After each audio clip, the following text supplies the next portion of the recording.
Hey, Happy New Year, sixth grade. Sitting here on Saturday afternoon, prepping this for Monday morning. Hope you guys had a great break. I'm sure we're all happy to be back on Monday. Yeah, maybe not, but give it a few days, we'll be back in the groove. So I hope everybody had a great holiday, and hopefully 2021 will be a better year than we had in 2020. So let's get right to this. Hopefully we can keep it short.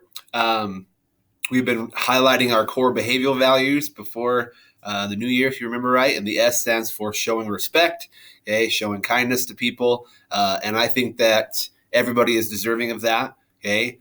Sometimes we think of respect as like only a few people deserve it, or older people or whoever. Hey, teachers, everybody who walks in this building deserves our respect and kindness. And that's a surefire way to be successful in life, is to just treat others kindly around you, show respect for them, they'll respect you in return. Speaking of New Year, so if you have your agenda, please turn to your second trimester goals page and just glance at those for a second. Maybe you forgot, you haven't been looking at them that closely. What were you trying to accomplish this second try? We're not quite halfway through it yet.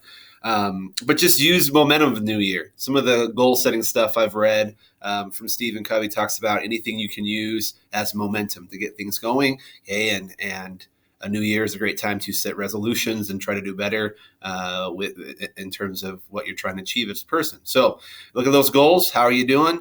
And then if you're not doing great, it's a new chance to buckle down and start making progress. All right.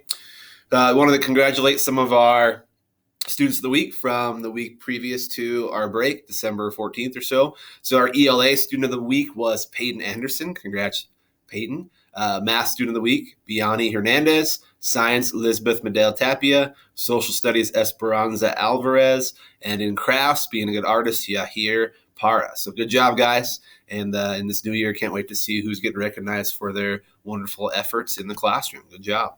So a quick review. We have finished our first 3 habits for success, and hopefully you guys will always keep these with you as your daily things that you could do to be more successful in life. So habits 1 through 3, be proactive, begin with the end in mind, and put first things first, are all about making sure that you can take care of yourself and win the private victory, saying, I am responsible for myself and I can choose my own destiny. The public victory, what we're getting to now, is about interdependence, working with other people, saying I am a team player and have the ability to inspire others. And these are kind of 2 sides of the same coin, all right?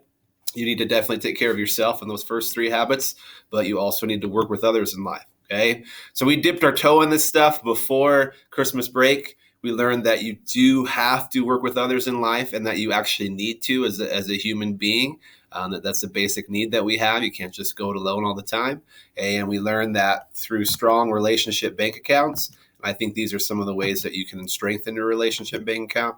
Remember, this was our metaphor about deposits and withdrawals, that with your various relationships, if you keep promises, do act of kindness, don't gossip, be a good listener, be okay to apologize, and set clear boundaries, you'll have strong relationships, okay? And that puts us on the path to start talking about habit 4, okay? One of my favorite ones, actually. I just remembered that this presentation has quite a few video clips, so hopefully they work all right in this format, okay? Oh, I didn't change the year. I apologize. So habit 4 intro, think win-win. I put a picture of Stockton and Malone. I need to update that picture because that makes me think of teamwork and 2 people who weren't in it for their own personal gain. If you didn't know, those are basketball players from the Jazz from the 90s and early 2000s, where they really worked in concert very synchronously with each other. I don't know if that's a word, but hey, it's Saturday.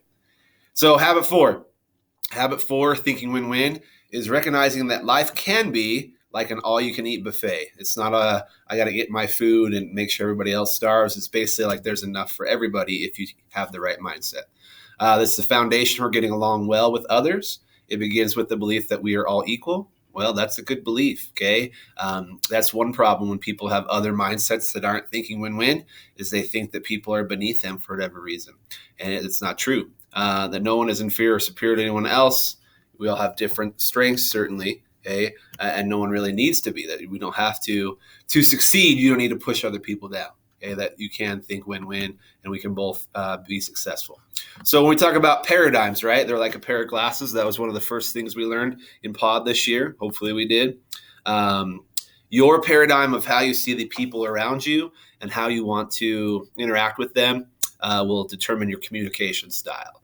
And the way you communicate with others really will show your habits in this way of thinking win-win if you're on the right page for that. So we have some alternatives, some paradigms that if you think this way, you'll have another mindset and it won't be good. You'll have a bad habit. So someone who is passive is a lose-win paradigm, all right? Always allowing others to have their way, generally without even voicing your opinion. You are like a doormat, and it's totally fine to say, it's if you don't care where you're going to eat that day with your family and you say, oh, wherever you guys want, I'm fine with it. It's good to go with the flow, right? But if you always go with the flow and just tell people whatever you want all the time, people will likely take advantage of that, okay? Sometimes you do have to be assertive and proactive and stand up for yourself. The video clips I had of examples of this, I believe, are from a TV show. Let's see this quote real fast. This is interesting that I feel like sometimes people that are lose-win will say, how come people don't understand me or know my thoughts or value my opinion or make sure I feel heard? Well, you have to speak up sometimes, okay? If you're a doormat, yes, that might be on other people for taking advantage of you, but make yourself heard, okay? Like I said, if you've seen the show Parks and Rec, when I was making this for the first time a few years ago, I just thought of some characters from that show that they sort of embody these different character types. So first one, they're pretty short, so hopefully you can hear them all right, and they work. These links are pretty old. Is a character named Jerry or Gary. He has different names, and the other characters definitely walk all over him. So let's watch his clip. Maybe. Wow, really good, Jerry. For my mural, I was inspired by the death of my grandma. You said mural. No, I didn't. Yes, you did. You said mural. I heard it. Anyway, she... Jerry, why don't you put that urinal in the men's room so people can urinate all over it? Jerry, go to the doctor. You might have a urinary tract infection. Just wanted to show him her. Mural! Mural! Mural! Disqualified! It's pointillism. And each dot is a photo of a citizen of the town. No one cares at all.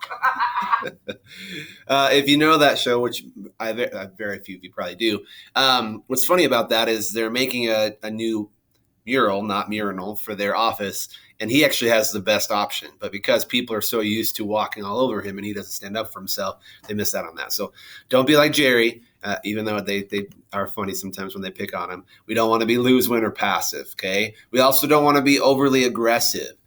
Meaning that we are win-lose. I'm going to be a lion. You're going to be the gazelle or whatever that is. I'm going to get mine. I'm going to win. Forget about the rest of y'all. So basically, you're saying what you want regardless of someone's feelings, and you're always on the attack. All right? These are aggressive people with communication style, and they are also win-lose people. There is a time for aggressiveness. That's why cheerleaders have that classic be aggressive, be or whatever the thing is, okay? Ricky Bobby is a pretty good example of saying that I have to win, and if not, I'm a loser. So sports are founded on the concept of competition, and I love sports, and I'm a competitive person, but maybe I didn't know this when I was a teenager, but I know it now. Sports are not life. They're not the same thing. In many, but not quite all, but many life situations, both people can win. Yes, if you're interviewing for a job, there's only one winner, but possibly you can learn something from that experience. So I just want you to know, you don't always have to say it's about me. And there is sort of, other than within your team, some inherent selfishness in sports. Okay, and that's fine and that's fun, but life is not sports, and there isn't always a paradigm of winners and losers. So here's some aggressive communication styles. This isn't actually from Parks and Rec, but this is, there's a comparison between a couple basketball coaches here trying to speak with officials, with refs. Let's see how they do. Bobby Knight, legendary 70s coach from Indiana, one of the best ever, but he wasn't always a very calm communicator. In fact, this is what he did to get the ref's attention one time. Technical, or a red card, if you will, if you know soccer. Here's a parody of that from the same TV show with Ron Swanson in the role. He wants to communicate. Put my boys back in. You may be the ref. Deal with it. You know what? Take this uniform Pretty aggressive. Ron's ejected for molesting the ref. Oh, yeah, I'm ejected. What are you doing? I'm ejecting you. You're ejected too. Everyone's ejected. She's ejected? Yeah.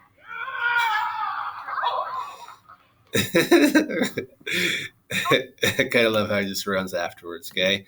This is another example of communication. So there's nothing about win-win really in our politics in modern times at all. So I'm showing you this video not to endorse one political party or not. This is from the 2016 presidential election, not our most recent one, with candidate Trump and candidate Hillary Clinton. And let's see if they're communicating in a win-win style or something a little bit different.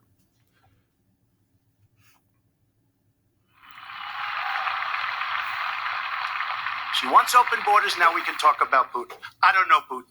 He said nice things about me. If we got along well, that would be good. Well, that's because he'd rather have a puppet as president of No the United puppet, States. no puppet. And it's pretty clear. You're the puppet. It's Second, absolutely She Mr. doesn't right. like Trump. Putin because Putin Mr. has outsmarted her at every Mr. step Trump, of the way. Excuse me. Mis- She's been proven to be a liar on so many different ways. This is just another lie. Excuse me. My turn. The Social Such a Security nasty woman. Trust Fund. He held a number of big rallies where he said that he could not possibly have done those things to those women because they were not attractive enough for I did them not say to be that. assaulted. I did not say that. In fact, he went on Well, to say, but did he- not say that. It's her 2 minutes. the I discussion understand. And the and specific you- question went to pay for play. Do you want to well, talk but about there that? is Well, I no, think- look, but there I is think no that it's evidence. been But very there well is, let's ask studied. there Mr. is a Trump. lot of It's evidence been very about well the studied. very good work And it's a and the criminal high enterprise. rank. So if you notice that last part, all three people were talking at the same time. So modern political discourse, because we've messed it up, is about aggressiveness and win. I got to win, forget the other people. And that's kind of why we can't always get stuff done, because we don't think win-win. So we should be sending this to Washington, D.C. so they can learn this lesson, right? One other bad example of this paradigm is lose-lose. It's pretty rare. But what happens is you're already losing and you basically say, I'm going to get in a downward spiral and take this person down with me. And it kind of is based on hate or a vendetta. And it doesn't happen all the time, but I have seen it happen that if I'm going to get in trouble, I'm going to take all these people as well. So don't get caught in this weird spiral where just because you're losing or having a moment where you're not succeeding, you don't have to take people down with you. Finally, okay, we had three bad styles: the lose-win, the win-lose, the aggressive one, and the lose-win, the passive person. I want you to think win-win and communicate in a style of assertiveness. This fine-tuned nuance between passive, aggressive, and assertive is one of my favorite concepts. So this is somebody who clearly expresses themselves. They don't get walked over, but they also aren't the lion. They don't try to just eat other people and get their own way, okay? This is just a funny clip of Leslie Knope, the main character of Parks and Rec, who even though she gets frustrated, she is trying to make herself heard and trying to listen to the other person. Miss Pinewood, recently many of the local restaurants have changed their small size option to a whopping 64 ounces. That's correct. And it's great for the consumer. More bang for the buck. Are we putting bargains on trial here? How could any sane person call that small? Well, if the customer truly wants a smaller size, there is an option. Oh, do you mean the little swallow? Does anybody buy that? Some girls buy them for their dollhouses, but they're not very popular. I mean, for only a nickel more, you get 64 ounces. Well, Paunchburger just recently came out with a new 128-ounce option. Most people call it a gallon, but they call it the regular.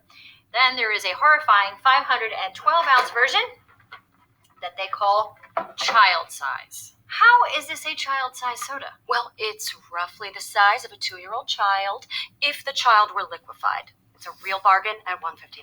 I'm sorry, Miss Pinewood, but why would anybody need this much soda? It's not my place to speak for the consumer, but everyone should buy it.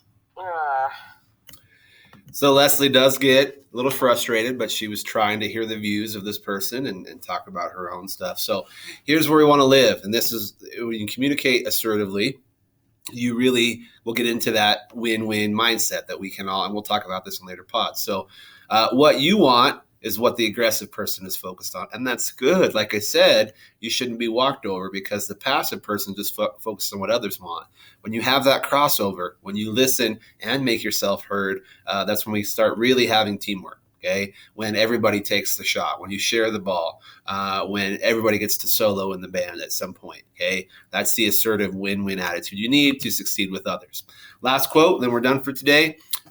Everyone you ever meet knows something you don't, which is totally true. Totally true. You may know more in a lot of different areas, and that this is especially true for me, that I have a lot of knowledge in some areas, but like crazy blind spots in others. In like ways like construction and sometimes technology and things that I probably should know, I just don't. Okay, but other people do. And so when you think I got it all figured out, you're going to miss out on opportunities. But when you meet somebody new, just think, hey, I could learn something from these people. So thanks for listening today about different communication styles. I hope we can be assertive and think win-win. And I can't wait to see you guys in person on Monday. And again, Happy New Year. See you soon.